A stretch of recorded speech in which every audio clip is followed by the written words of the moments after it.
Estamos apresentando Programa Despertos, um programa para quem quer ver o invisível, ouvir o inaudível e acessar o impossível, com Cris de Pascoal e Mauro Dom Pedro. Olá pessoal, bem-vindos à Rádio Excel, a rádio da consciência livre. Vocês estão entrando no programa Despertos, um programa que é a porta de uma nova consciência para uma outra dimensão. Eu sou Cris de Pascoal. Boa noite, pessoal. Boa noite, internautas. Eu sou Mauro Dom Pedro e vou apresentar a nossa amiga, a PhD, escritora da trilogia Sol Negro, Maria Carmen Pereda, que vai abordar o tema A Tecnologia do Som, um conhecimento a ser resgatado. Maria, seja bem-vinda novamente ao nosso programa Despertos. Boa noite. Boa noite a você, Mauro. Boa noite, Cris. É um Boa prazer noite, estar Maria. aqui Seja de muito novo. bem-vinda. Uma honra Muito enorme obrigada. estar contigo, viu? É muito bom estar aqui com vocês. A honra é toda nossa. A rádio os internautas agradece. Com certeza. Nossa, bem. Vamos lá. Vamos lá. Maria, por que o conhecimento do som precisa ser resgatado?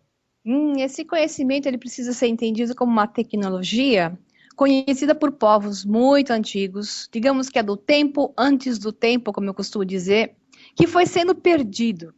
Ele faz parte do que hoje se chama tecnologia limpa ou de ponto zero, utilizando a energia da própria Terra, acessada através de sons e frequências. Uma das formas de acessar essa energia da Terra e transformar em eletricidade e outras formas de energia é através das frequências.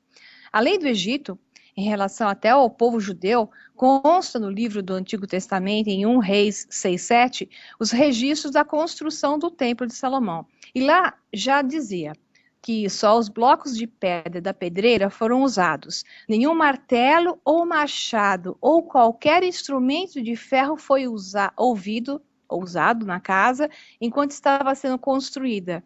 Essa façanha, ela foi realizada, contam as tradições talmúdicas, com o uso de uma pedra chamada chamir, que separava e cortava as pedras a serem moldadas por vibração, levitando-as no ar, assentando-as no lugar com o som. Até se fala, às vezes, do chamir como sendo o anel de Salomão, né? Essa tecnologia se mostra coerente quando vemos sítios megalíticos, como as muralhas de Cusco, no Peru, que tem cortes tão precisos e junções entre as pedras que você não entra nem um cartão de crédito entre elas. Acho que nem a água penetra naquelas muralhas, aquelas rochas pesam toneladas, centenas de toneladas e nada entra entre elas. Uma coisa que nem hoje a gente poderia fazer. Rochas com centenas de toneladas impossíveis de serem erguidas e cortadas com machadinhas e material de cobre ou bronze, que teoricamente se considera que elas pertenceriam à era do bronze, né, à antiguidade. Então, isso é menos provável e mais razoável pensar que esses antigos, eles manipulavam a gravidade através do som, já que a ciência moderna, ela está começando a redescobrir esse tema, tal e qual mostram pesquisas feitas principalmente por grupos de cientistas independentes. Então, existe um livro chamado Um Tratado sobre o Fogo Cósmico, onde é dito: as leis que regem a construção de grandes edifícios e tratamento de grandes pesos, um dia vão ser entendidos em termos de som. Eles foram criados por meio da capacidade dos primeiros construtores em criar um vácuo através do som. Ou seja, esse vácuo, obviamente eu entendo que seja cancelar a gravidade. Na Caldeia, os magos caldeus, eles eram conhecidos por gerar uma força especial usando varas de ouro, com poderes de manipulação da energia. Até hoje, monges tibetanos se exibem, né? Ou levitando sozinhos, levitando do chão, ou até levitando, entoando cânticos e levitando rochas. É conhecido até o cântico de 11 homens que se juntam, entoando coordenados até que atingem uma certa banda de frequência. E nesse momento, onde eles atingem essa banda de frequência, a rocha parece que perde assim, o efeito da gravidade sobre ela e um dedo pode modificá-la. Então, sabe-se que o som tem efeitos, e muitas experiências de cientistas, até na internet, no YouTube, a gente vê o efeito de som sobre objetos que levitam. Então, é um conhecimento que está começando a ser relembrado. Muito bom, hein, Mauro? Olha só. Muito bom, maravilhoso. Bom, pessoal, nós temos uma aula aqui com a nossa professora, né? Maria Pereda. É isso aí. Maria, você poderia esclarecer para nós e para todos os nossos ouvintes as diferenças entre os termos vibração, frequência, solfédio, ressonância e cimática? Sem o conhecimento desse correto sentido, pode dificultar o entender sobre o que nós vamos abordar hoje, falar aqui hoje? É bom diferenciar, então, você rapidinho, não vou ser chata aqui numa aula de física, né? Só para o pessoal poder entender quando eu falar uma coisa ou outra. Então, o que é vibração?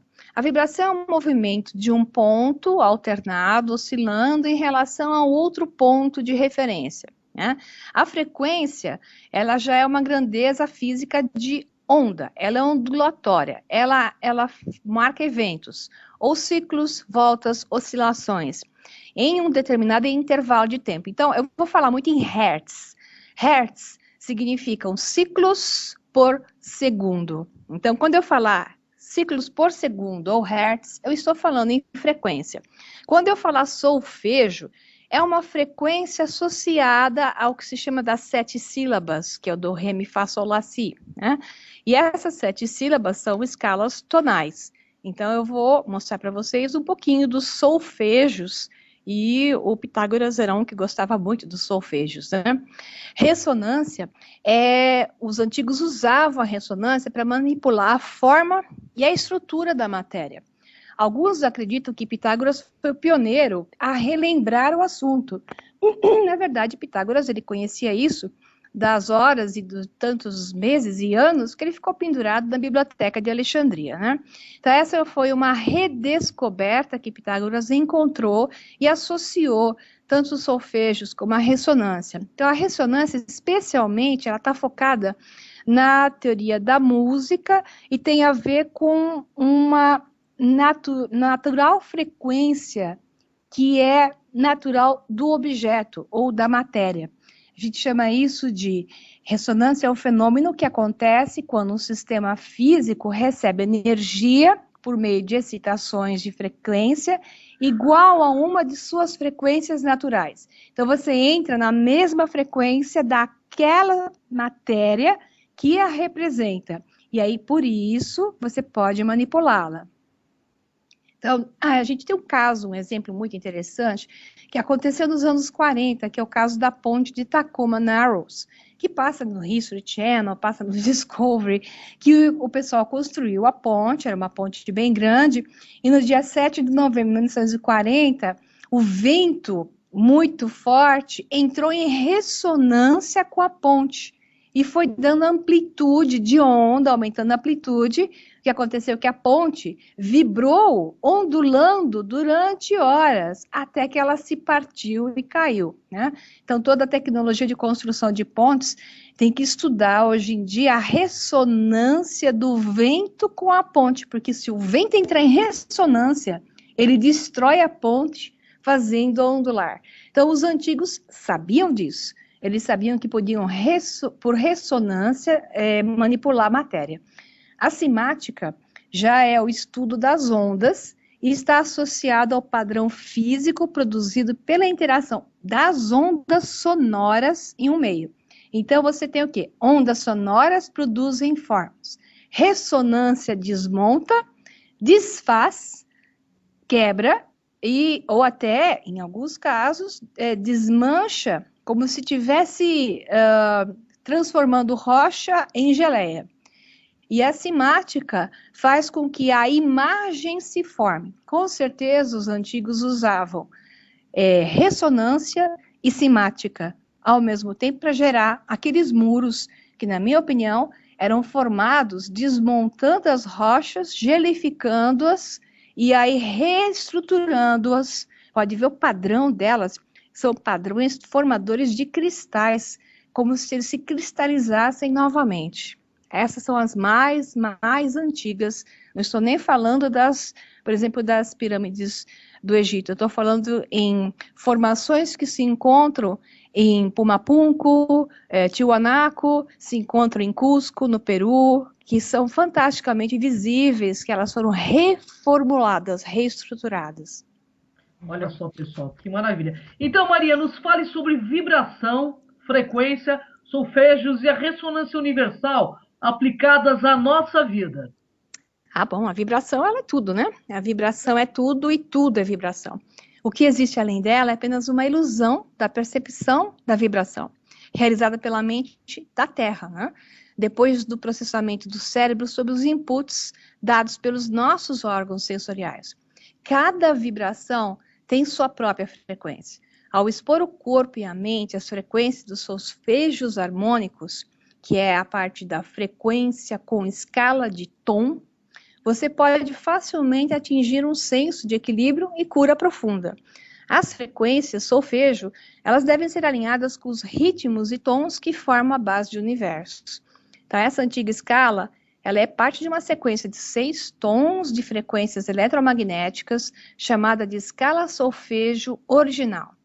Essas frequências específicas, elas foram redescobertas. Eu escrevo sempre esse termo porque elas foram, sem dúvida nenhuma, redescobertas em 1974, durante uma experiência que o Dr. Joseph Puléu, ele ficou maravilhado e redescobriu essa escala de tom ligada ao ser humano. Sabemos por trabalhos que são publicados que essas frequências originais são consideradas eficazes para minimizar a dor emocional e facilitar a mudança, ajudar uma pessoa a se conectar com a mente divina, reparar o DNA, tornando mais expressiva para resolver situações de problema, aumentar a intuição, entre outros pontos. Através do som, esses tons podem ajudar canais de energia para se manterem abertos e manter a força vital, o Qi, fluindo livremente através do sistema de chakras.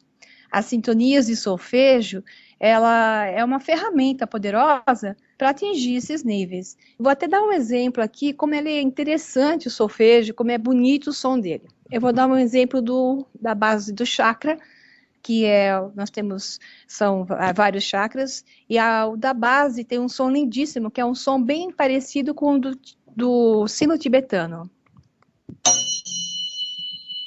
Esse aqui é 174 Hz. Vocês estão conseguindo ouvir direitinho? Perfeito, Maria. Agora eu vou dar um toque do 528 Hz, que é o da frequência do DNA. Então, ele ativa o DNA para maiores comunicações e maiores conexões. Eu gosto muito desse. É um som lindo.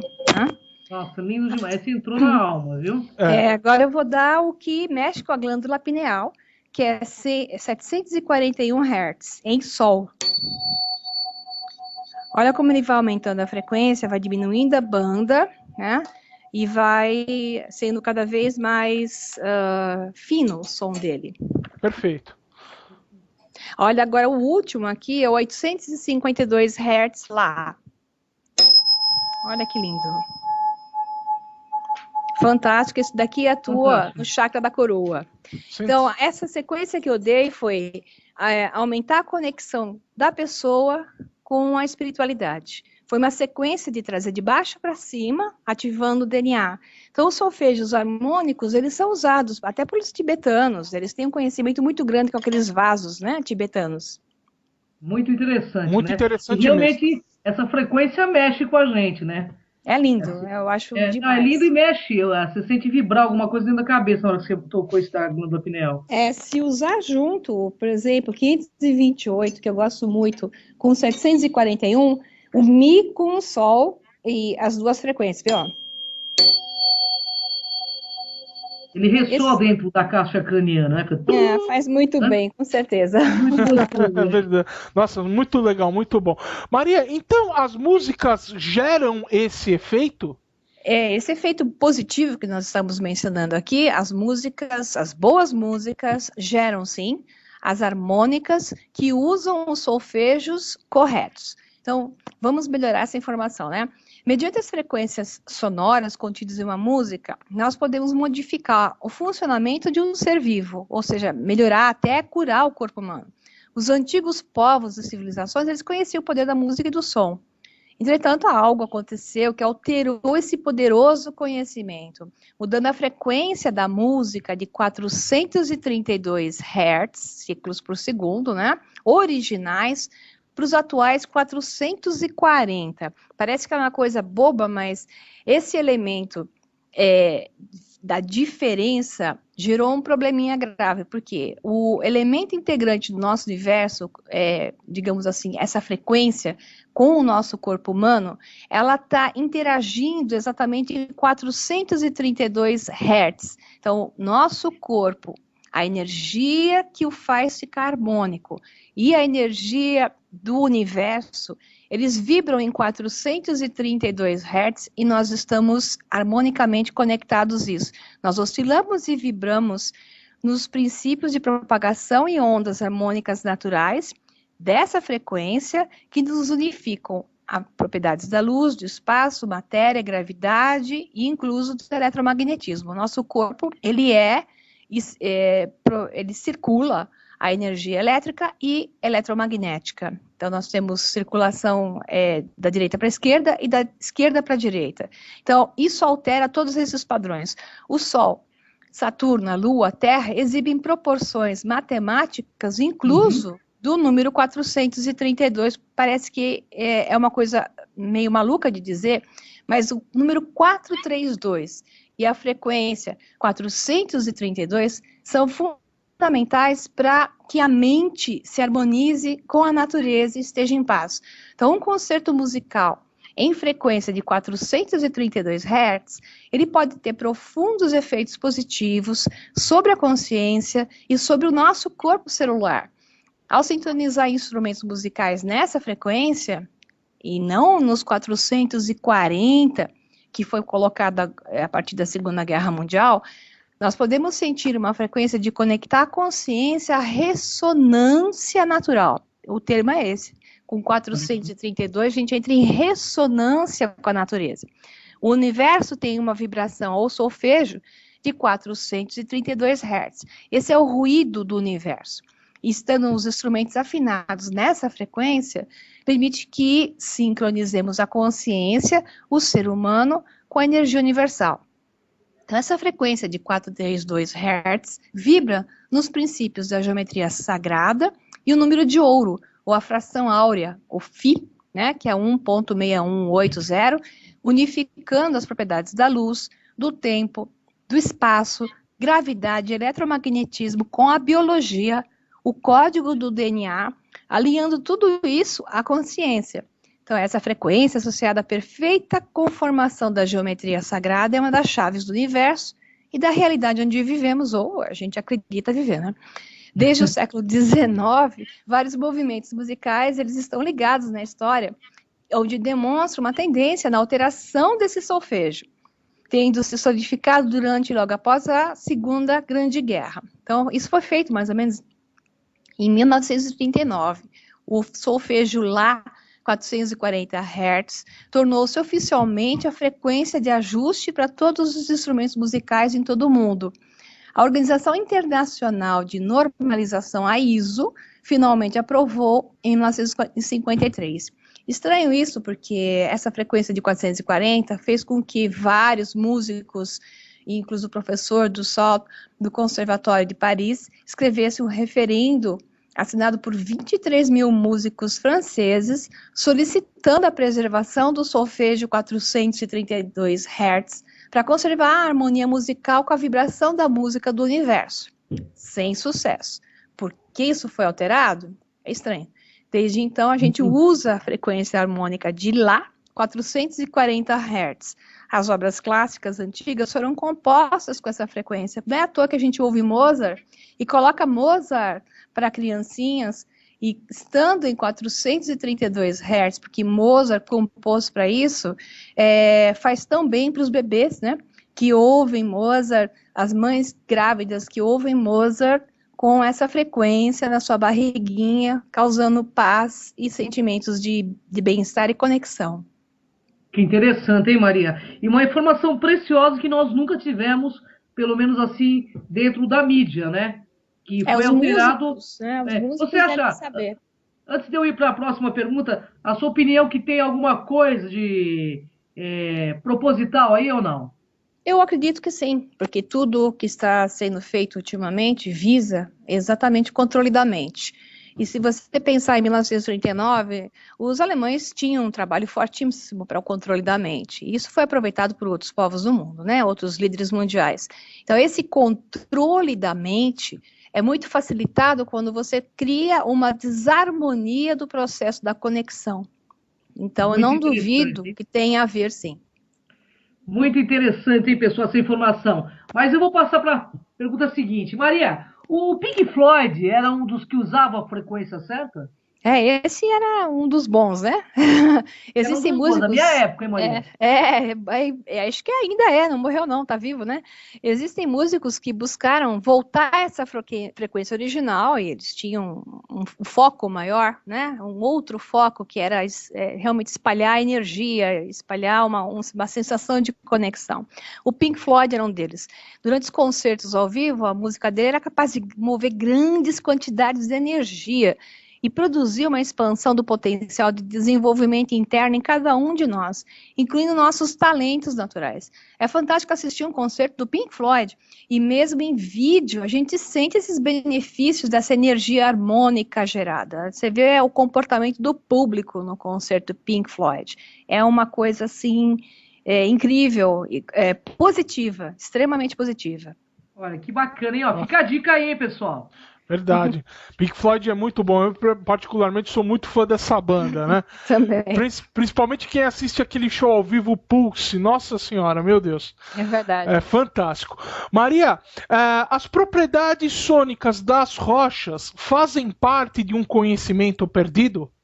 Sem dúvida, que pena, né? A gente tem assim, o conhecimento ele é adquirido em ciclos em que a humanidade se expande em conhecimento e ele é perdido quando a humanidade volta na parte da regressão, que é um ciclo de evoluir e involuir. Então, esse conhecimento das propriedades sônicas das rochas, ele faz parte dessa involução, ele se perdeu e agora estamos evoluindo novamente, a era do ouro se aproxima.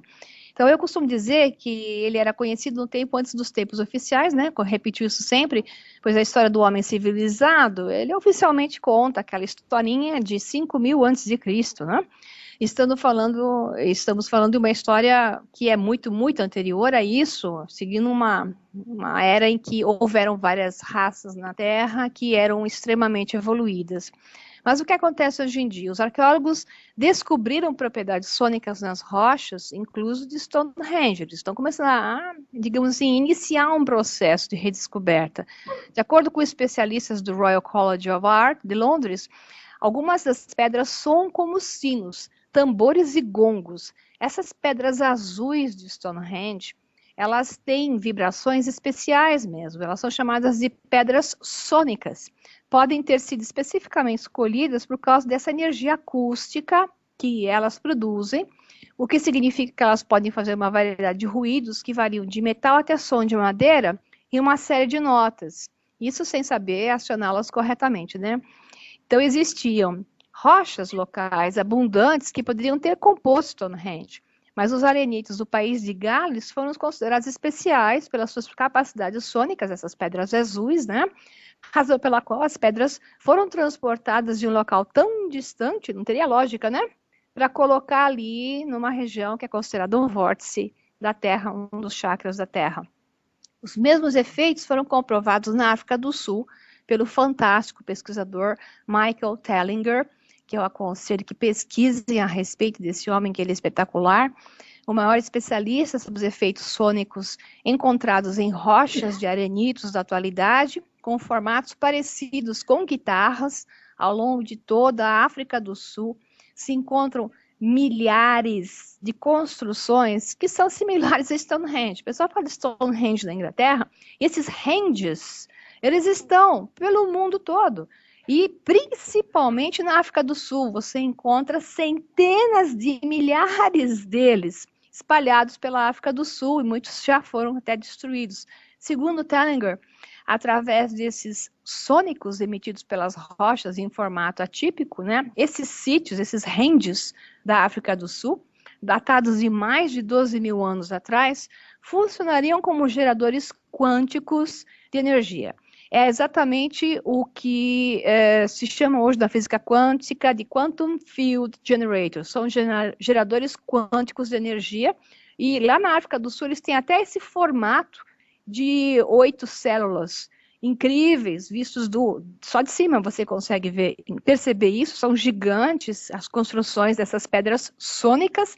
O Michael Tellinger bate com formações de pedras em cone que se encontram ao lado dessas pedras que têm um formato de guitarra muito interessante, e o som delas é espetacular, parecem sinos tibetanos. Olha que maravilha, né? Bom, conhecimento antigo, né? Tá voltando, é o atual, né? O antigo, né? Nunca foi antigo, na realidade, né, Maria? O Tellinger liga esses sítios à presença dos Anunnakis, porque eles são estranhos mesmo, né? Eles são muito grandes, eles têm dezenas de metros, alguns até mais do que isso, e eles são todos com formatos sônicos, ou seja, você percebe que é uma conformação onde uma vibração geraria um potencial de energia, e ele chegou até medir potenciais de energia, trazendo muitos cientistas para o local. O menos interessante é ver que a pesquisa é feita só por cientistas independentes. Acadêmicos não tocam nesses assuntos, por incrível que pareça. É verdade. Bom, Maria, que instrumentos ou artefatos eram utilizados pelos povos antigos de forma a aplicar a tecnologia do som? Vou falar uma frase de efeito para a gente falar disso, né? Há milhares de anos atrás, estando o profeta Daniel na presença de Nabucodonosor em um zigurate, ele fez uma impressionante revelação. Atualmente, o aprendizado e ensinamento sobre as estrelas e a alma estão separados, mas o tempo virá quando esses dois ramos conceituais serão apenas um, e assim haverá um Deus sobre a terra e uma só nação. A questão é, olha a frase dele, se nessa época bíblica, né, do Antigo Testamento, já consideravam perdida essa tecnologia que juntava o esotérico à ciência, o que dizer de hoje em dia, né? Que é mais perdida ainda, mais difícil. Então, enquanto esperamos pelo retorno assim, dessa antiga sabedoria, gravuras e escrituras dos antigos atestam ter sido uma realidade do passado do homem. Tem existido alguns milhares de anos antes dessa frase ser dita pelo profeta Daniel. Esse conhecimento unificado foi perdido no tempo. Existem muitos objetos e instrumentos que estão gravados em figuras ou descritos na história do mundo.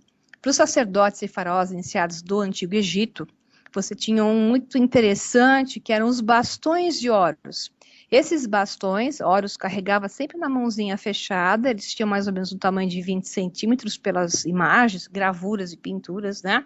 São cilindros que aparentavam ser ou metálicos ou de pedras, possivelmente cristal de safira, essa é a minha opinião, pela descrição similar até que veio posteriormente dos judeus da Shetiá, da pedra safira. Eu acho que isso foi trazido do Egito, de um conhecimento egípcio do cristal de safira, que foram ferramentas que permitiram o iniciado, tanto o sacerdote como o próprio faraó, ultrapassar barreiras até da morte, não apenas no sentido figurado, né, uma projeção de mente. Os mestres iniciados que faziam uso desses bastões do deus Horus, do mesmo tipo que o deus Thoth, também tinha algumas imagens que mostram Thoth com um cajado duplo, né? Então, os bastões de Horus são duplos, um para cada mão, exatamente para controlar a circulação da energia em volta e ativar um estado de consciência, assim, aumentado. O bastão do deus Thoth seria a mesma coisa. Por outro lado, também condutor de energia eletromagnética, é similar ao que se fala da Shetiá dos judeus. Esse cajado ou esse bastão recebiam conhecimento e sabedoria através deles para se utilizar das habilidades e da capacidade humana. Então, através desses bastões, ele aumentava a conexão com o divino e a mente divina, onde tudo se sabe. Esses bastões equilibravam frequência harmônica do corpo com a terra, frequentemente elevando para ondas gama, que é ondas gama a gente fala em 40 Hz, aproximadamente, estimulando o sistema nervoso, imune, aumentando a energia, a harmonização energética, o que eles chamavam de Ba e Ka e Ak, que depois vieram os judeus falando em Kabbalah, mas saiu dos egípcios Bakaak, ou Bakalá, né, como falavam depois.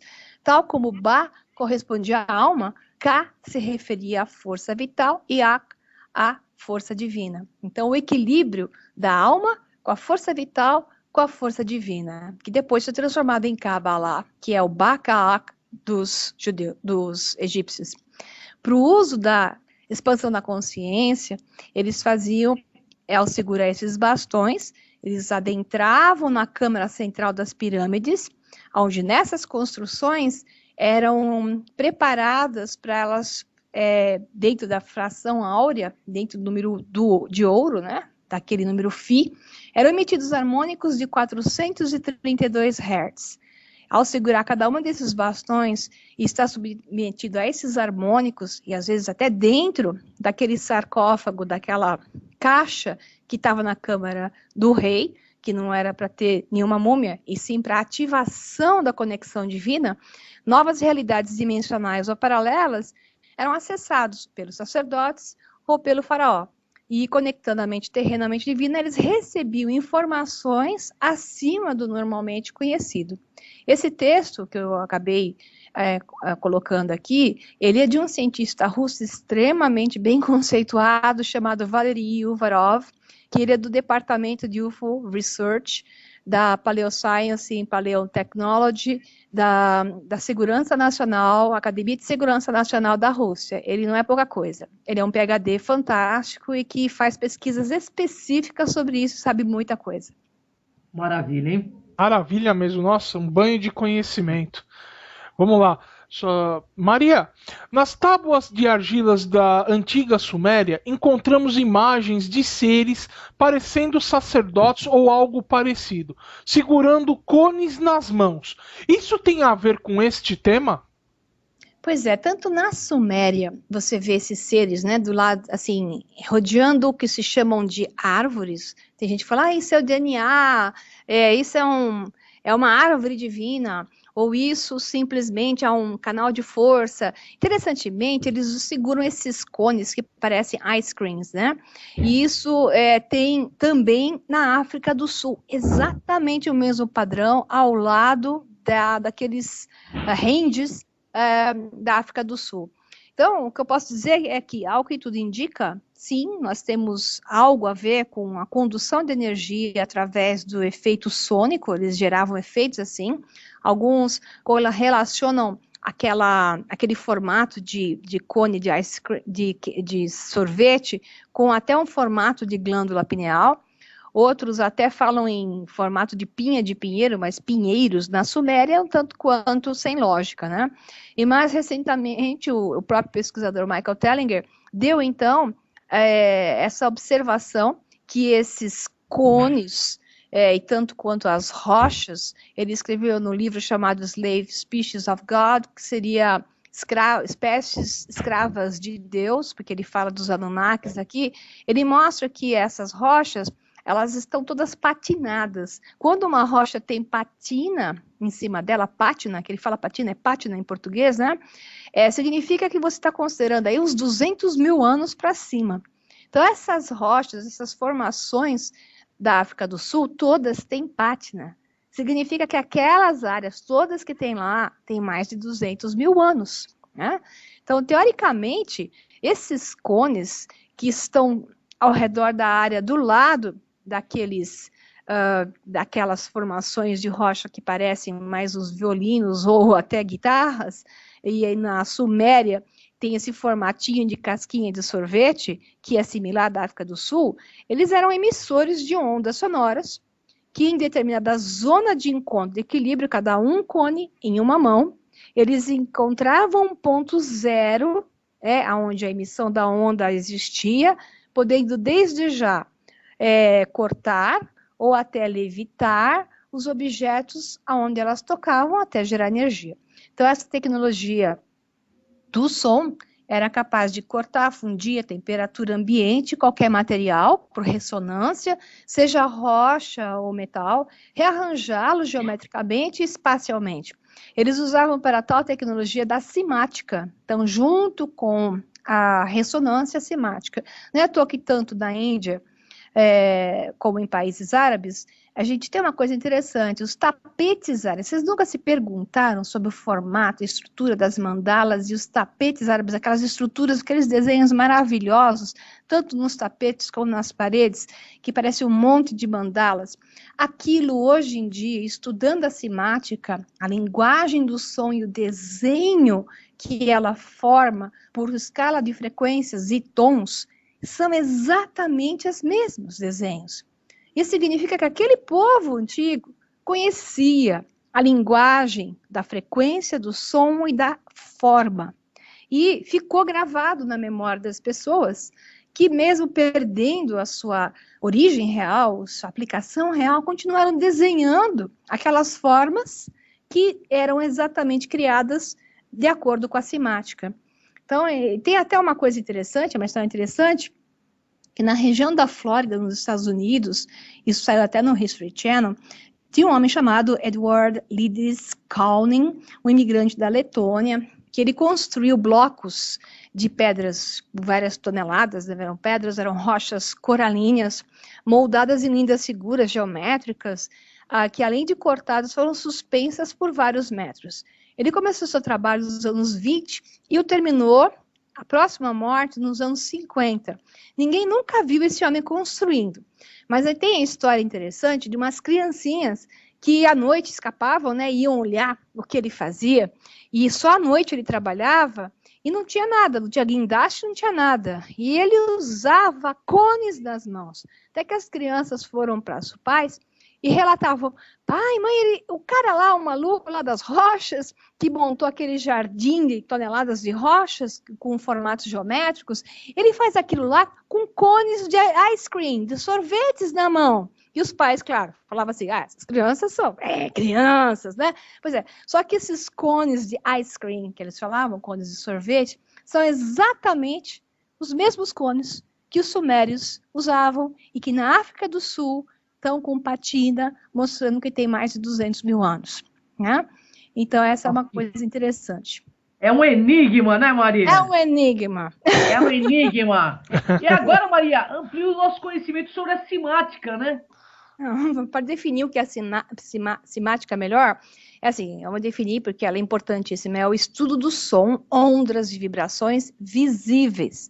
Então, quando alguém colocar na internet cimática, vai encontrar imagens fantásticas, vai lembrar de mim, lembrar dos tapetes árabes, das construções árabes, né? Então, enviaram ondas de som para a matéria, como areia sob suporte, tem muitos vídeos do YouTube de cientistas mostrando a areia num suporte, a vibração de solfejos, né? Aonde você tem amido de milho ou tem areia, construindo padrões geométricos. Hoje tem até um equipamento que já faz isso, conhecendo bem várias estruturas frequenciais, amplitude de frequências sonoras, que geram imagens, figuras detalhadas, fora as mandalas, chegando até a imagens de animais, ou seja, os animais, o formato de vários animais foi obtido pela cimática, com perfeição. Isso prova que dimensões de maiores frequências estão contidas na de mais baixa frequência, as mais densas, e que o Criador está dentro de nós e somos os seus filhos, né? Tem um equipamento chamado CIMAScope, onde nós podemos ver o CIMAScope, ele produzindo uma frequência de 528 Hz, que é exatamente aquela que eu gosto, que é essa daqui, só para vocês lembrarem? Essa frequência de 528 Hz, que é chamada de frequência do amor, coincidentemente, e a frequência de ativação do DNA, a forma dela é uma estrela de 6 pontas. Não é interessante? Então, quer dizer que a estrela de 6 pontas, perfeitamente conformada pelo este som, ativa o DNA e gera harmonia no corpo físico e nas células, reestruturando, incluso, tem pesquisadores que provaram que essa frequência elimina tumores. Então, ocorre projetando essas frequências sobre caixa de areia, sobre simplesmente o CIMASCOPE, que ele agora já mimetiza. O CIMASCOPE fez formas de corais, tartarugas, insetos, ou seja, a gente conseguiu descobrir, com essa pesquisa, as frequências que constroem o universo. Deve ter sido assim que o grande arquiteto construiu essa realidade, que é mais ou menos assim: luz mais verbo, que é o som, igual a matéria, que é a realidade na sua forma geométrica apresentada, né? Então, Nikola Tesla, ele estava correto ao dizer: todo o nosso sistema biológico, o cérebro e o planeta Terra trabalha nas mesmas frequências. Isso mostra a teoria da holografia, imagem e semelhança. A holografia, a parte do todo nas partes, ela é parte de uma mesma frequência primordial, com frequências secundárias, dando diferenciação. Então, é chegado o tempo de, novamente, tal e qual fizeram os nossos antepassados, que pertenceram a civilizações avançadas que evoluíram e se destruíram por uma série de coisas, retornar esse conhecimento ao homem atual, ressonando com a harmonia fundamental do universo, de toda a matéria que nos rodeia. A matéria diferenciada em sua estrutura, ela possui uma assinatura de frequência harmônica. Através dessa assinatura, podemos alterá-la, modificar sua forma e gerar energia. Então, muitas cidades e monumentos da antiguidade foram construídos com essa tecnologia do som, levitando, alterando formatos, remodelando, através da geometria gerada por novos harmônicos, ou seja, utilizando a ressonância harmônica associada à simática. Depois de construídos esses monumentos, eles sustentavam e ainda sustentam, o que é interessante, essas frequências fundamentais, harmonizadoras, que é o que o Michael Tellinger mostrou, os pesquisadores de Stonehenge. Elas continuam lá, podem ser ativadas. Então, muitos cientistas, eles dedicam a sua vida, né, a esse tipo de tecnologia, estando certos de resgatar um passado que ficou ali, perdido, né? Só que, interessantemente, ou por ser nada interessante, como eu sempre digo, é a dificuldade de conseguir financiamento para esse tipo de desenvolvimento, o que você não consegue, porque na universidade clássica, no meio científico clássico, isso é considerado de segunda classe, sem interesse para o meio científico. Infelizmente. Felizmente mesmo. Né? Pois é. Bom, Maria, números, numerologia e som, tem algo a ver? Tem tudo a ver, né? Vamos falar de novo da frequência do 432 Hz, que é a frequência do universo. Se você somar 4, 3 e 2, você tem o sagrado número 9. Então, para a numerologia, o significado, vibração de um número, ele pode ser obtido somando-se as suas unidades.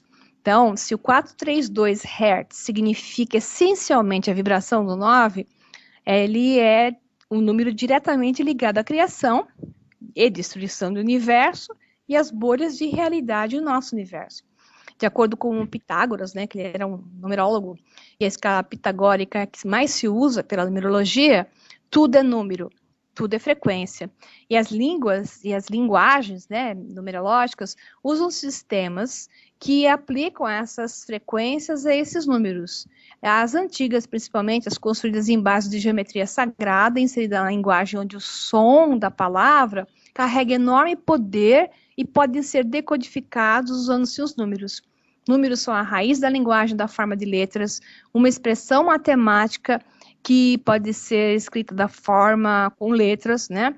E mensagens filosóficas que ficam inseridas nos livros que carregam certas mensagens. Muito interessante, hein? Até porque minha casa aqui dá número 9 também. Maria, o que o número 9 representa, então, Maria? O 9 é o último número de um sistema de base 10, né? Então, sendo o último e o limite de tudo que existe. Então, o 9 é um número que tem qualidades muito mais interessantes que outros números, dependendo do ponto de vista, e tem sido usado para manter um código secreto na Terra, né? Que afeta cada uma das pessoas na Terra. Quem usa esse código, quem criou esse código, sabia o que estava fazendo, né? Revelando uma grande verdade da existência, codificada na construção do universo, afetando as nossas vidas, que é o código 9, que muitas vezes é representado como 911, né? Então, é interessante que somando 911, você tem 11 novamente, então você tem 9 e 11, que são dois números muito representativos, né? Então, Então, o código 9 está escondido na forma de outras associações numéricas em livros antigos, música, arte, religião, arquitetura, pergaminhos, pirâmides, enfim, por tudo que existe conectado, você vai encontrar um padrão matemático ligado ao 9. O inteligente design do universo, ele é geométrico e de formas congruentes. Lindas imagens apresentando o número 9 como prova de conceito estampado nela e dadas por Deus. Ou seja, quando você fala em 9, ele está representando aquela frequência primária que a gente estava falando dela agora há pouco. Desde átomos até galáxias, incluso o nosso DNA, está delineado por padrões geométricos contendo o número 9 escondido. Ou seja, a frequência primária que representa o universo como prova de criação. Então, a eles foi dado o código de Deus, né? Pois quando você adiciona números de uma certa forma, diferentes padrões geométricos, eles emergem. Então, dá na mesma você trabalhar com o número separado ou a frequência que o número representa. Números estão vivos, isso dizia Pitágoras, e governam o universo devido à frequência que representam, ajudando a criar realidade, forma, simetria, para a qual somos induzidos e usados para controle subconsciente, note bem, né? Pois nossa consciência é atraída para a forma e estimulação, portanto, ela está constantemente observando e a ela sendo dito que é realidade e o que nos devemos conectar e acreditar. Note que se usam as frequências, os números, quando você está olhando um número e te dá lá 9/11, né? Setembro, 11 de setembro, esse número, ele te dá uma frequência e ele foi escolhido a dedo, com certeza. Então, quando você tem o 9 isolado, você tem a frequência do universo. Quando você tem o 11 do lado do 9, você tem uma coisa para derrubar o 9, né? Então, não é à toa que 9/11 é um número não muito significativo positivo, né? Seriam infindáveis exemplos, né, que a gente poderia dar aqui para mostrar esse segredo do número 9, né, que Leonardo da Vinci conhecia. Ele colocou o número 9 na última ceia, no homem vitruviano. O conhecimento nórdico usa ele para falar dos 9 mundos presos à grande árvore Yggdrasil, né? O 9 cria a sensação de eternidade, embora óbvia, né? A relação com o período da gestação, 9 meses, né? A runa 9 é a Hagalas, que é a matriz, a origem de tudo, coincidentemente, né? E a sua representação gráfica como um floco de neve são os 9 mundos, a substância da vida. O Valknut, que é o símbolo dos 3 triângulos entrelaçados, típicos da mitologia nórdica, que é o 3 mais 3 mais 3, daí a importância do 333, ou do 3 vezes 3, que a gente encontra várias vezes como referência, que chega novamente no número 9. Então, o 9 é a totalidade dos mundos. O 9 é a frequência do 432 Hz. Então, ele nos oferece a oportunidade de renascermos, gerando a ideia de germinação após a morte, assim sucessivamente. Então, é um símbolo, é um patamar da transmutação, da mudança da condição humana para um nível mais espiritual. No livro dos Edas, que é encontrado na Islândia, e é a Bíblia dos nórdicos, você tem a história do Ragnarok, que é o eclipse dos deuses, ou juízo final. Naqueles tempos, diz o Edas, 800 guerreiros divinos apareceram através de 540 portas do salão chamado de Valhalla, né? Se você jogar a multiplicação de 800 por 540, você tem 432 mil. Que coincidência, né? Então, o número 432, que dá 9, ele é encontrado no relógio biológico do corpo humano, quanto no cosmos. O coração de um atleta treinado ou pessoas saudáveis bate uma vez por segundo, né? Então, se você fizer a conta, após 24 horas de um dia, serão batidas 86.400 batidas, dividido por 2, será 43.200, 432, novamente assinatura do 432.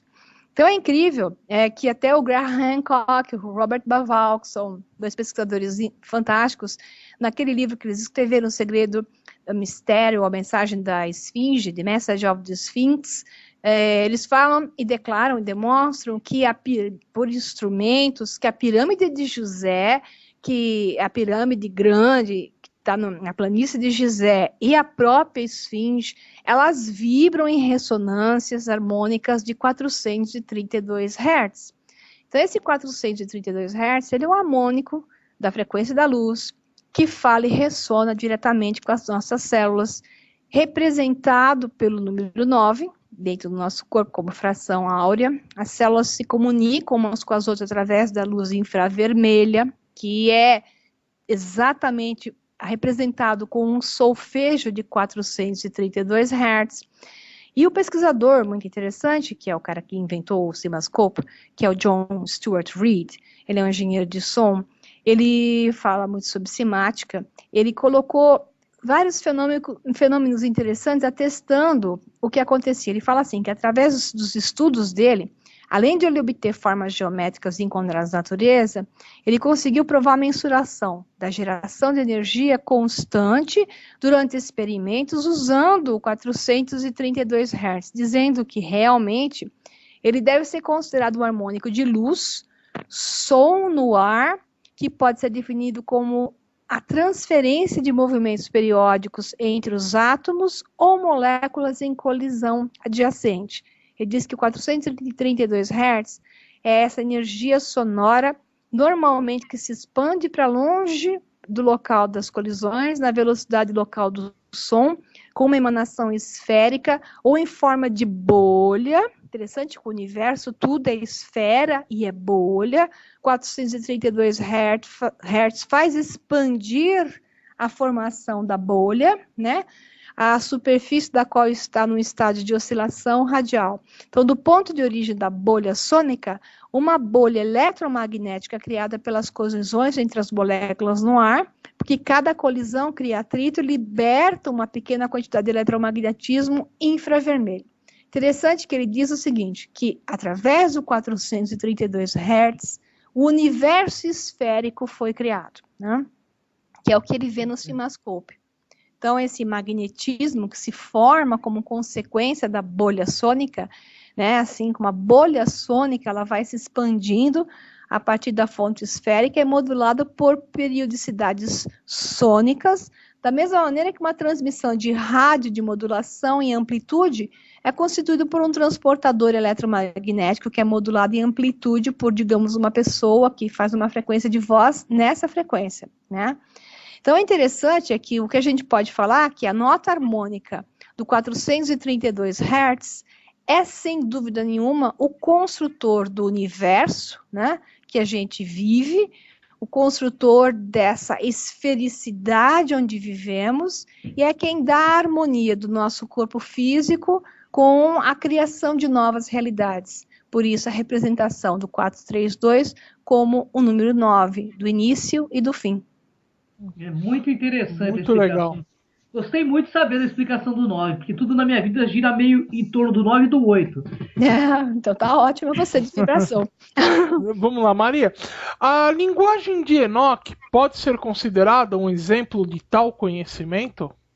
Olha, sem dúvida nenhuma. A gente, pegando um livro de um pesquisador fantástico, que é o J.J. Hurtak, que é um PhD, ele fez um trabalho com muitos pesquisadores, um trabalho que foi até considerado científico, né? Só que é para variar, considerado ciência de segunda classe, porque não é aceita academicamente de forma normal.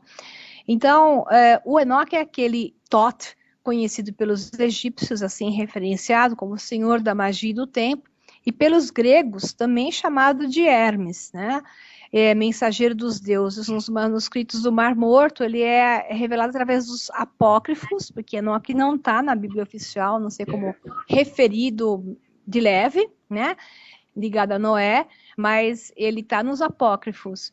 Enoque descreve uma maravilhosa civilização do passado, nos apócrifos, a qual fez mau uso das chaves de Enoque, que são chaves sônicas, né? E o conhecimento de Enoch revela uma linguagem mãe, uma língua mãe, que é uma linguagem de ondas. Interessantemente, os antigos se referiam a essa linguagem de Enoch, que é essa linguagem das ondas, como Riburu. E essa é a primeira semente de linguagem introduzida no tempo desse ciclo, né, de tempo atual. Codificando as geometrias naturais da forma por ondas do mundo físico, o que a gente tem aqui Ribur é uma linguagem harmônica, mimetizando propriedades da forma por ondas de luz. Então, esse Ribur, a linguagem de Enoch, era uma linguagem harmônica de som e luz. As chaves de Enoch mostram ser sons chaves, são chaves de sons, chaves para serem a matriz vibratória da própria realidade.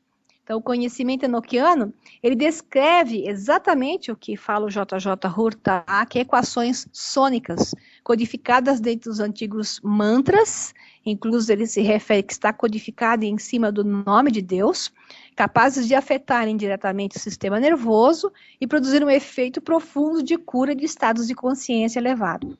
Muitos cientistas modernos falam a respeito do DNA como uma configuração que é capaz de ser modificada pela luz, pela radiação, por campos magnéticos ou por pulsos sônicos. Então, os cientistas modernos estão falando agora o que você encontra nas chaves de Enoch, como essa linguagem sônica. Muito interessante o trabalho do JJ Hurtak no livro As Chaves de Enoch. É verdade, também acho extremamente interessante o JJ Hurtak, que é As Chaves de Enoch, já tivemos assim um contato com o pessoal, muito bacana também. Mas, Maria, fantástica a sua pauta de hoje. Ela é um pouquinho mais Pedro, complicada. Temos a agradecer, né? Com certeza. Maria, antes de nós encerrarmos aqui a nossa entrevista de hoje, você gostaria de fazer algumas considerações finais, ou se não, passe os seus contatos para os nossos internautas. As considerações finais estão ligadas à pessoa ficar mais atenta àquilo que fala, ao som da sua própria voz, à expressão daquilo que ela quer dizer, porque aquilo que você disser, a nível de significado e a nível de vibração, vai criar a sua realidade. Então, a primeira coisa que a gente tem que fazer na vida é observar a si mesmo, né? E controlar a si mesmo, mantendo-se harmônico. A sua fala tem que ser harmônica, as suas palavras têm que ser harmônicas para gerar uma realidade harmônica. E o meu contato, pessoal que quiser conhecer meu trabalho, pode entrar na página do Facebook, onde está o meu trabalho dos meus livros, que é Facebook, O Sol Negro Livro, ou www.osolnegro.com.br. Bom, pessoal, infelizmente estamos encerrando este programa, agradecendo Maria C. Pereira, que já é remida aqui, né, do programa Despertos, né? E que nos honra muito toda semana, né, Mauro? Com certeza. Maria, então nós vamos ficando por aqui, tá? Cris, tchau, tchau. Até a próxima semana e até o próximo programa Despertos. Um abração, pessoal. Tudo de bom aí. Acabamos de apresentar Programa Despertos.